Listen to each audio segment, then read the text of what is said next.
Welcome to my YouTube channel. तो बंधुসকল केना आसा मैं आशा करूँ आपनालोके भाले आछे। तो আজি मैं एटा भिडिओ बनाबार ओलाइछो, एटा ब्लग बनाबार ओलाइछो। मूल टपिकটো हब आमार खेती पथार ओपर।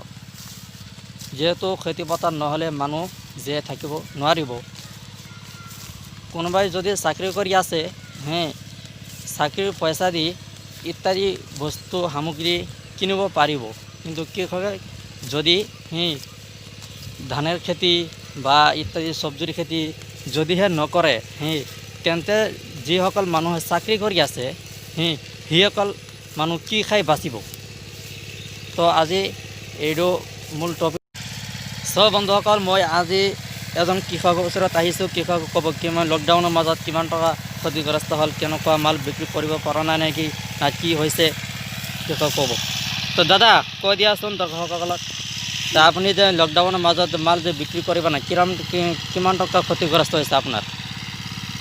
মই 3 বিঘা মাটি খেতি কৰিছো। তো দাদা আপনি যে লকডাউনের মাজত মাল যে বিক্রি করব না কিমান টকা ক্ষতিগ্রস্ত হয়েছে আপনার কৈ দিয়া। আমার বহুত ক্ষতিগ্রস্ত হয়েছে। 3 বিঘা মাটি মান খেতি কৰিছো। খেতি কৰাত 1 বিঘাত 50,000 টকা মান লস হয়েছে আৰু সব কিটা মাল হেৰি হৈ গৈছে, মাল বিক্ৰি কৰিব পৰা নাই। মাল কাটি কিনি গৰুক খুৱাইছো মই। কিবা সহায় সাহায্য পোৱা নাই নেকি চৰকাৰৰ পৰা? নহয়, মই সৰকাৰৰ পৰা একো সহায় পোৱা নাই।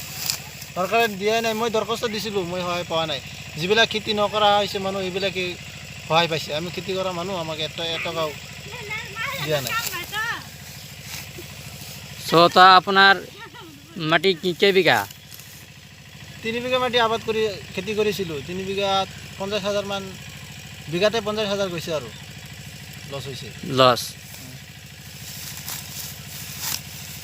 তা আপুনি কি কি খেতি আছিল? জিকা আছিলে, কেৰেলা আছিল, আৰু জিকা আৰু কেৰেলাই আছিল, দুটাই আছিল। 3 বিঘা দুটা মিলাই কিনে। বন্ধুসকল আজি আপোনালোকে শুনিলে কৃষকৰ মুখৰ পৰা যে কৃষকে কি আছে, কিমান টকা ক্ষতিগ্ৰস্ত হৈছে আমাৰ কৃষকসকলে।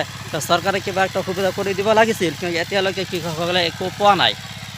3 বিঘা 4 বিঘা মাটি সিহঁতে চব্জি খেতি কৰি আছে, ইমান টকা লোকচান হৈ আছে। সেই কৃষকসকলৰ কাৰণে চৰকাৰে কিবা এটা ব্যৱস্থা ল'ব লাগিছিল, কিন্তু চৰকাৰে লোৱা নাই।